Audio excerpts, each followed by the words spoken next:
Eh bien, continuation de mon premier vlog, je ne suis pas rentré chez moi, mais j'ai trouvé un plan d'eau dont j'ignorais l'existence. Ce qui fait que maintenant, vous voyez, en partant à la découverte de trucs aléatoires, je me perds, RGR, comme un petit chevalier en quête qui ne sait pas trop où se trouve le Graal, eh bien, je découvre des choses. Et là, ça va être un petit lac quand même, pas si petit que ça, parce que plus j'avance, plus je découvre qu'il y a de la surface. Je sais pas ce qu'est ce lac, je savais même pas qu'il existait. Pourtant, il est pas loin de là où j'habite quand même non plus. Là, il y a un petit chemin, un petit sentier de forêt. Tiens, vous savez quoi, on va aller dans le sentier de forêt d'abord, voir un peu s'il y a de la vie, si ça s'active. Ah oui, non, mais ça rejoint le lac qui passe sous le pont, d'accord. Bah écoutez, on va se mettre sur le côté de l'eau, on va écouter.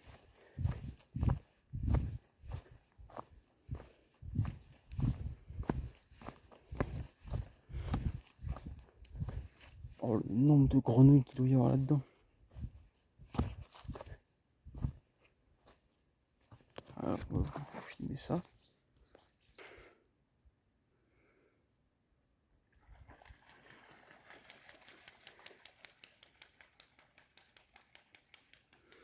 Et là, je sais pas si vous voyez, un drain. Ah, c'est plus là, c'est sur l'image. En fait, de l'autre côté, il y a un autre plan d'eau, hein, la suite de ce lac-là. C'est beau, c'est beau. Là, en termes de cailloux, c'est schisteux. Ça fait des belles lamelles. C'est assez gris, je vois pas vraiment de minéraux à l'œil nu. Je sais pas, quelque chose de métamorphique.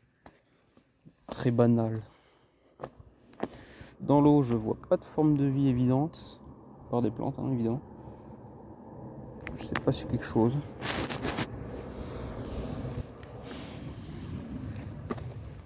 Ah, il y a quelque chose de vivant là qui se cache parce qu'il fait bouger des feuilles sèches. C'est très facile de l'entendre. Qu'est-ce que tu es?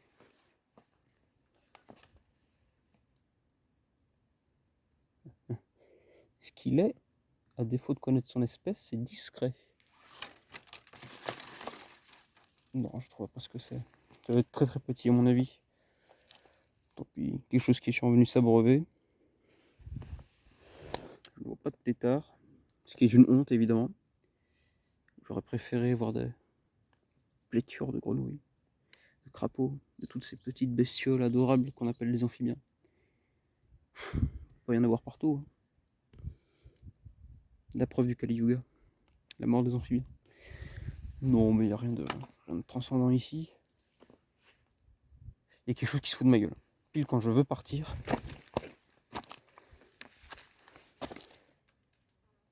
Qu'est-ce que c'est? Ah, c'est un gros lézard. Ah merde, il s'est barré. Ah, j'en voyais la queue. C'était le lézard. Enfin, énorme. Lézard français non plus. Mais il devait faire facilement 8 cm de long. Oh putain, quelle idée de marcher dans un arbre avec des ronces. Ah bordel. Ah, vive la campagne, putain. Eh ben regardez, regardez la vie à la campagne, je me suis planté une putain de ronce dans le bras. Si c'est pas beau ça. Pas qu'une d'ailleurs. Oh le con. Bah ça saigne, évidemment que ça saigne. Oh, c'est rien, hein. Faudrait que je désinfecte ça quand même par sécurité. Mais... Ah ça saigne bien quand même. Non, non, c'est juste qu'en passant la main ça va étaler. Non, bah ça va.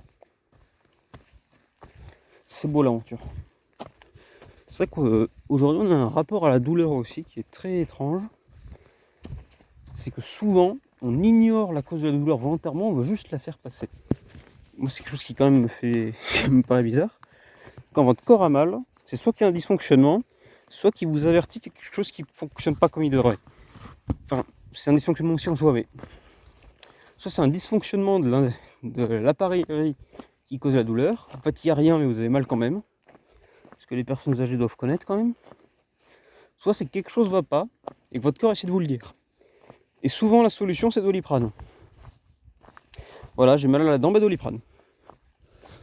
Ne faites pas ça. Acceptez la douleur. Hein. Bon, enfin, moi j'ai eu des problèmes de dents Il y a un stade où je me shootais quand même parce que oui, non, les douleurs aux dents, c'est quand même rarement marrant. Mais les douleurs mineures, on a genre tout ce qui est migraine, tout ça, prenez pas de médoc. Non. Sachant qu'en plus, bon, je vais pas vous faire un cours, mais plus on prend un médicament, plus on s'y adapte. Plus on s'y adapte, moins il est efficace, donc plus il faut augmenter la dose. Je sais pas si ça va se voir, mais ça saigne un petit peu.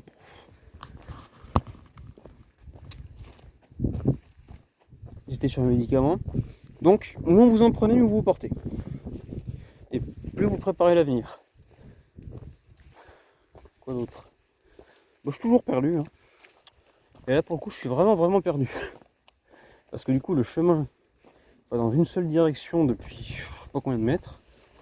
Et j'ai aucun virage pour prendre à gauche. Et me rapprocher potentiellement, si mes calculs sont bons, de là où je vis. C'est une aventure. Failli roter.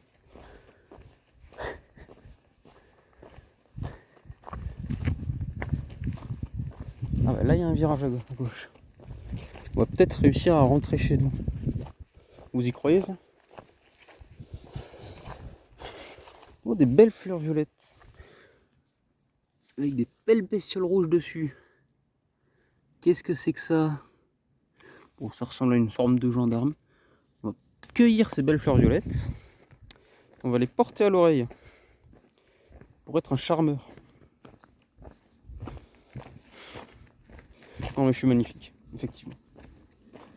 C'est vrai que ça se perd ça de porter des fleurs à l'oreille.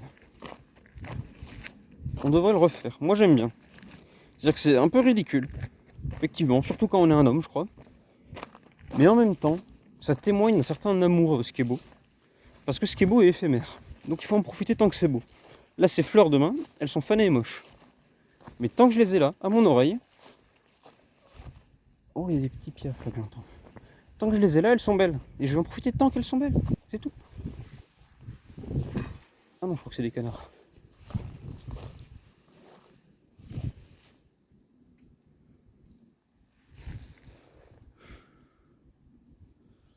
Écoutez la nature, c'est bien. Surtout les oiseaux, c'est très relaxant le chant des oiseaux, on se rend peut-être pas compte. Parce que, ah oui, tiens, un point qu'on peut soulever. Moi, en tant que batteur, je connais. L'importance du rythme. Le cerveau humain. Oh, qu'est-ce que c'est que ça? Une mue de serpent, je crois, ou d'un lézard très grand. Belle bestiole, en tout cas. Et elle est très récente, hein. Elle n'est pas si desséchée que ça non plus. Il doit y avoir un beau serpent qui doit traîner dans ce coin-là, qui a peut-être chassé là dans les fourrés, dans les ronces. Voilà, un petit reste de la vie. Donc j'étais sur le rythme. Le cerveau humain adore le rythme. Alors pourquoi? J'avoue que je sais pas, mais je crois que c'est très à mettre en lien avec le fait que le cerveau humain adore aussi les formes géométriques. Un carré, c'est plaisant à regarder. Une forme sans angle droit, qui part dans tous les sens, avec des côtés de longueur inégale, c'est moins plaisant qu'un carré. Ou un cercle. Un cercle, c'est très plaisant. Un ovale, moins, un peu. Un œuf, encore moins. Et je sais pas d'où ça vient. Je sais pas vraiment.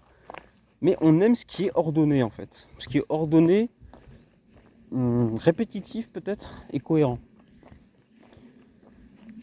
C'est peut-être dû à notre nature de planificateur, hein, parce que nous, les humains, on aime bien voir en avance. Et quelque chose d'ordonné et de répétitif, c'est rassurant, d'un côté, parce que tu sais à quoi t'attendre, finalement. Peut-être ça, Oh, il y a une petite bâtisse.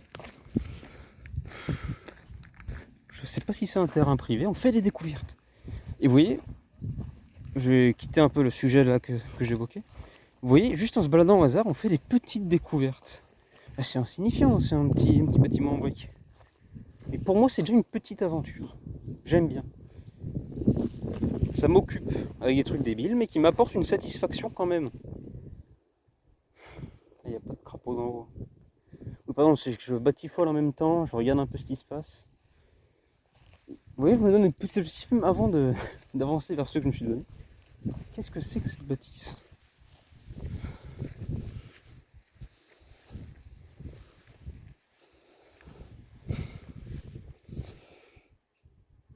Bon, bah, Il n'y a vraiment rien à part des bouteilles de bière vides, donc il y a des gens qui ont dû squatter ici.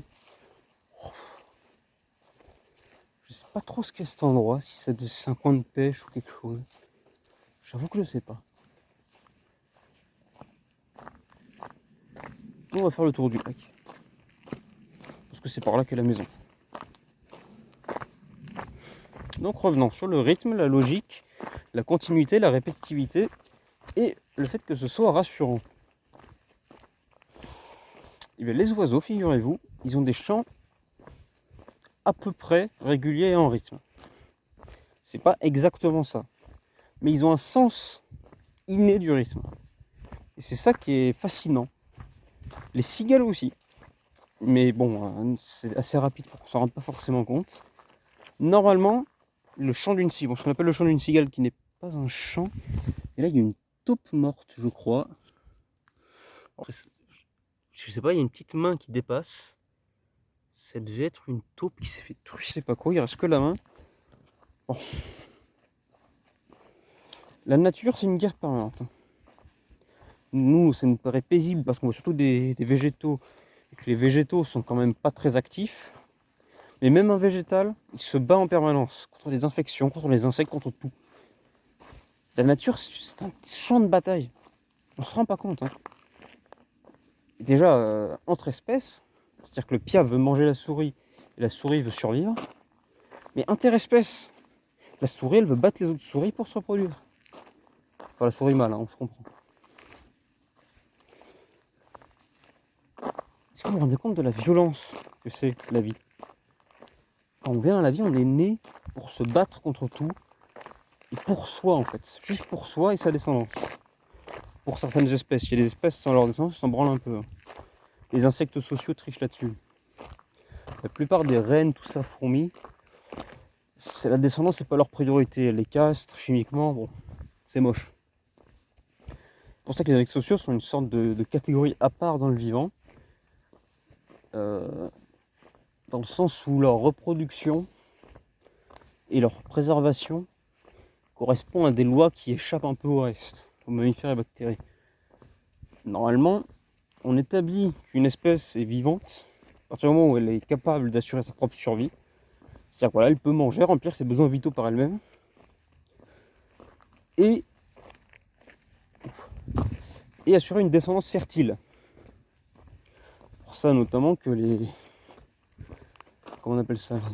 Le croisement entre un cheval et un âne, c'est un cas particulier en fait, c'est un peu bizarre. Normalement, c'est pas spécialement une espèce parce qu'il n'y a pas de descendance fertile. Tant pis.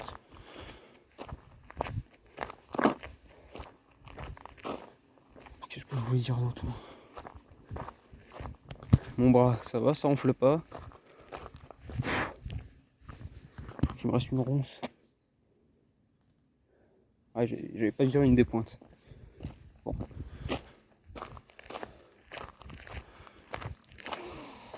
Voilà, le chant des oiseaux, c'est bien, écoutez-le.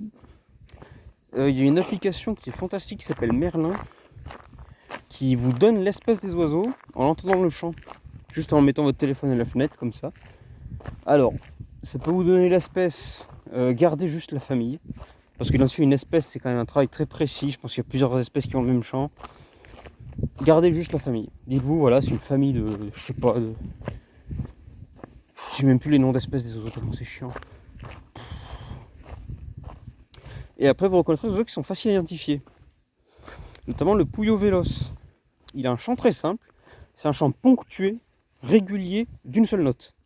Il fait pouip, pouip, pouip, pouip, pouip, en boucle. Et après, vous vous amuserez à les reconnaître.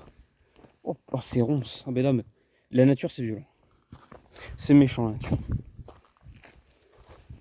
Et après, à côté des ronces, il y a des papillons blancs. Je sais pas si je les capturerai, je sais pas si on le verra. C'est aussi beau. J'ai rien d'autre à dire sur les oiseaux, hein, donc j'ai fait exprès de divaguer aussi.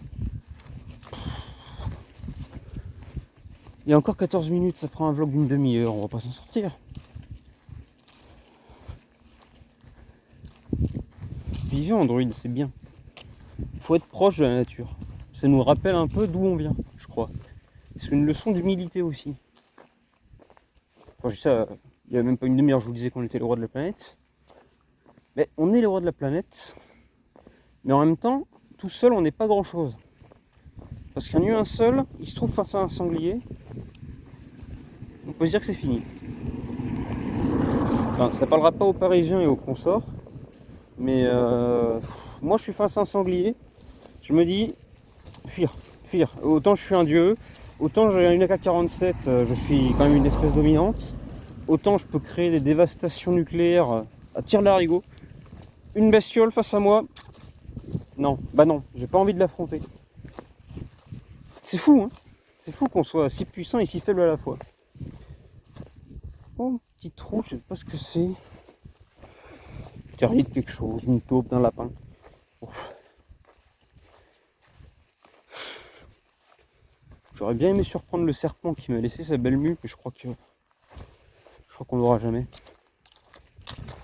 Qui doit sûrement gober des petits lapins ou des petites souris.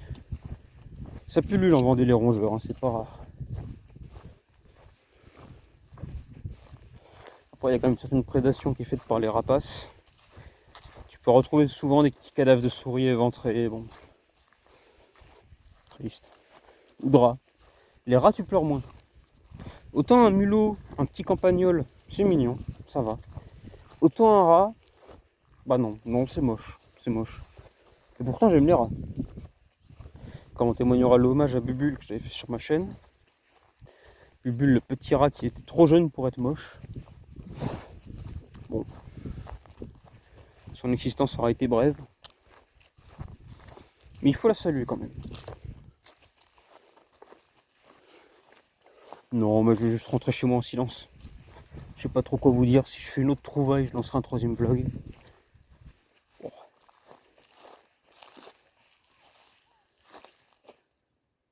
Je fais un truc bizarre, mais ça doit être quelqu'un qui promène son chien. Allez. Hop. Moi, je vais finir mon aventure.